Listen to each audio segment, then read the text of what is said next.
जी नमस्कार, good evening सभी को। चलिए तो फटाफट से सारे लोग जुड़ जाइए। जैसा कि मालूम है कि एसबीआई की वैकेंसी जो है वो आउट हो चुकी है, एसबीआई पीओ की, जिसका काफी बच्चे इंतजार कर रहे थे। काफी लोगों को जो है उम्मीद थी कि इस साल एसबीआई की वैकेंसी आएगी और फाइनली जो है ये वैकेंसी आउट हो चुकी है। ठीक है, अगर हम वैकेंसी डिटेल्स की बात करें सबसे पहले तो ध्यान दीजिएगा कि टोटल वैकेंसी जो है वो 2000 वैकेंसी प्लस जो है वो रिलीज की गई है, यानी कि लगभग 2056 वैकेंसी जो है बैकलॉग की मिलाकर टोटल वैकेंसी आई है। ठीक है, और हमारे लिए सबसे बड़ी खुशी की बात यह है कि ये वैकेंसी 2000 हर साल निकालता ही है। अच्छे तरीके से अगर हम मेहनत करेंगे तो 100% हमारा सिलेक्शन है, कोई नहीं रोक सकता। हमने सिर्फ एक सीट के लिए लड़ना है। ठीक है, हमें ज्यादा सीटों से कोई मतलब नहीं है। हमें कितनी सीट चाहिए? मात्र एक सीट चाहिए भाई। ठीक है, कितनी सीट चाहिए? एक। तो एक सीट के लिए हम लोगों ने लड़ना है कल, यानी कि 5/10/2021 से जो है वो इसके फॉर्म भरने शुरू हो जाएंगे। तो चलिए थोड़ा सा पीडीएफ के माध्यम से इसको समझ लेते हैं कि क्या है, किस तरीके से है, वो सारी चीजें जानकारी ले लेते हैं। ध्यान दीजिए, जैसा कि आपके सामने दिखाई दे रहा है। ठीक है, आपके सामने दिखाई दे रहा है क्या कि जो वैकेंसी है वो एसबीआई की ऑफिशियल वेबसाइट और ऑफिशियल नोटिफिकेशन के थ्रू जो है मैं आपको समझा रहा हूं। ठीक है, यहां पर जैसा लिखा हुआ है कि 5/10/2021 से फॉर्म भरना शुरू होगा और 25/10/2021 तक जो है वो फॉर्म चलेंगे भाई। ठीक है, कब तक चलेंगे? 25/10/2021 तक फॉर्म चलेंगे। ध्यान रखना है, आप इसको अप्लाई कर सकते हो अपनी बैंकिंग एकेडमी की जो वेबसाइट है bankingacademy.co.in पर जाकर, वहां से क्या है आप इसको अप्लाई कर सकते हो। ठीक है, पूरी डिटेल्स आपको वहां पर मिल जाएगी। पूरी डिटेल्स क्या है आपको वहां पर मिल जाएगी। क्लियर है? दूसरी चीज हम ये जान लेते हैं कि एक्चुअल में मेन इंपॉर्टेंट मुद्दा क्या है जिसके बारे में हम लोगों ने चर्चा करनी है, जिसके बारे में हमें जानना है। क्लियर है?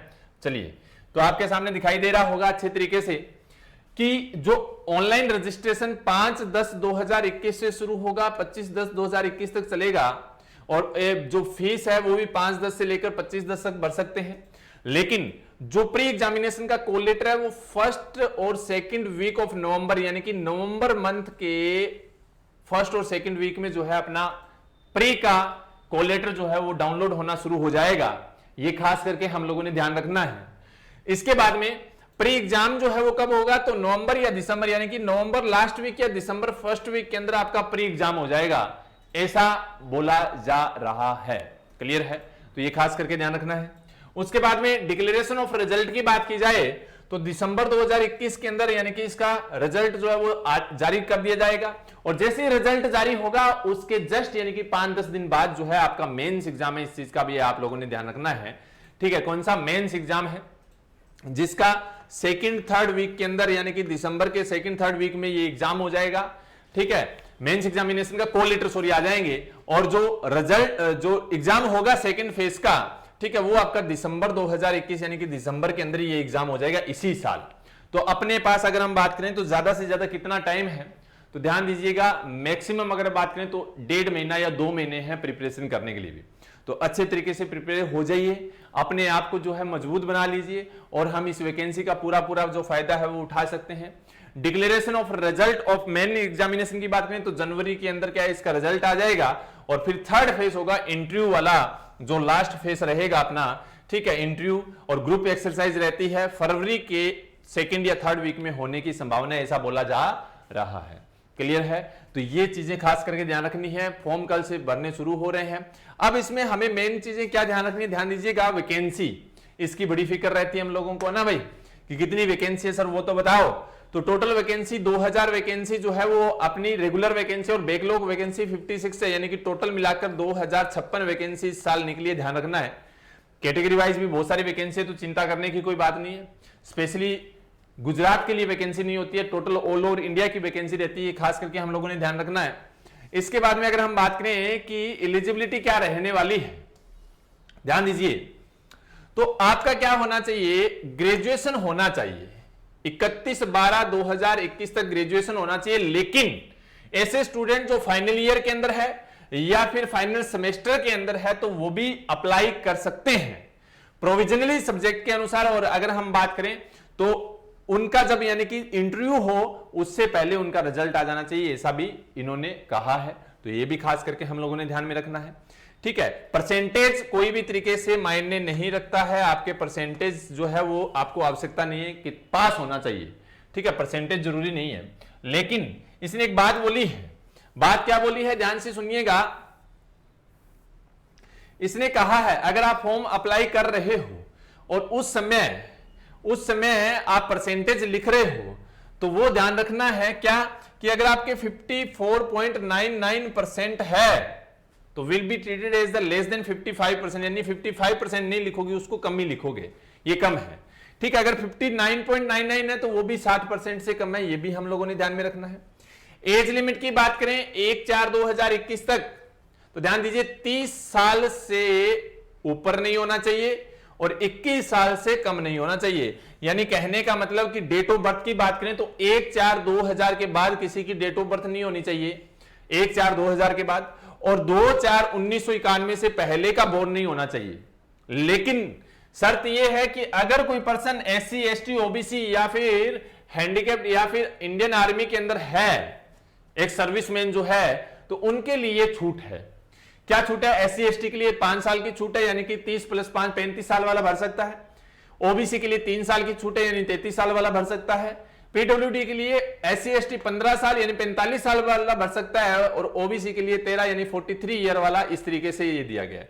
5 साल छूट मिलेगी किसको? एक्स सर्विसमैन को। ये भी हम लोगों ने ध्यान में रखना है, ठीक है। उसके बाद में अगर हम बात करें तो हमारे सामने यहां पर दिया गया है क्या कि जो हम फॉर्म तो फिल कर देंगे, चलो ठीक है, मान ली बात, ठीक है, लेकिन एग्जाम जो होगा वो किस तरीके से होगा, ध्यान दीजिए, सबसे बड़ी चीज वही होती है।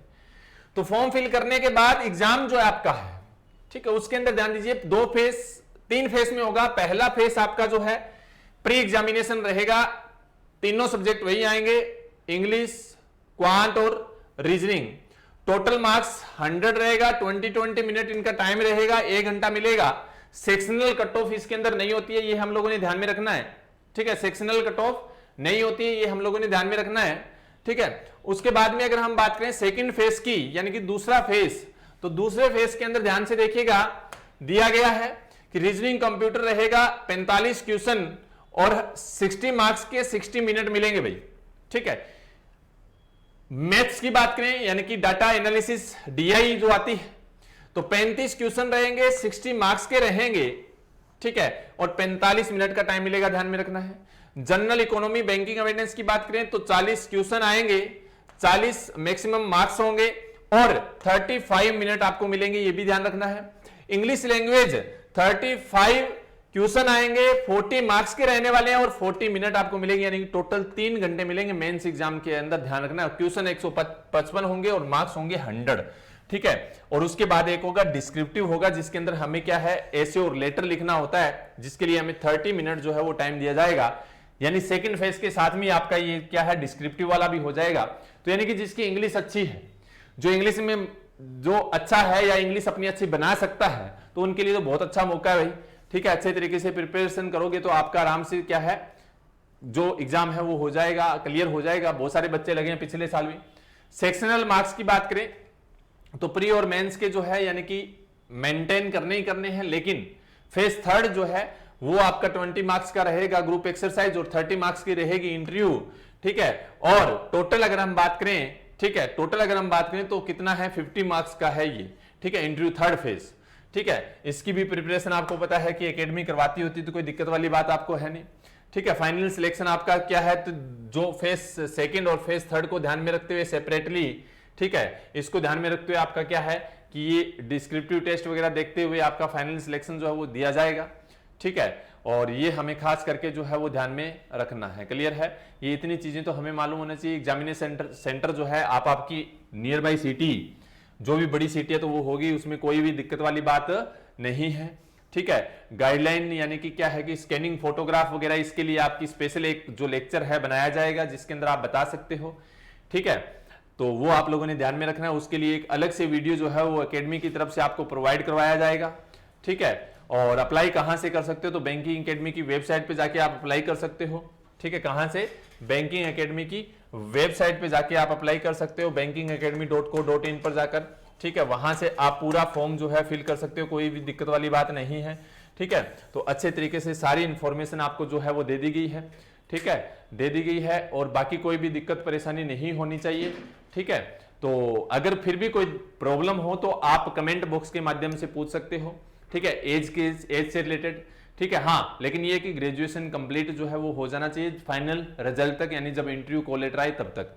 ठीक है, परसेंटेज मायने नहीं रखते हैं, परसेंटेज आपके कितने भी हो कोई दिक्कत वाली बात नहीं है। ना एसबी क्लर्क के अंदर परसेंटेज चाहिए थे और ना ही पीओ के अंदर चाहिए। तो सब लोग जो है वो एक बार इसको अच्छे तरीके से देख लेना, अच्छे तरीके से इसको फॉरवर्ड कर देना अपने दोस्तों के साथ। चलिए, तो होप सो सारी बातें समझ में आ गई होगी। ठीक है, अच्छे तरीके से सभी को। चलिए, thank you so much, bye bye, take care.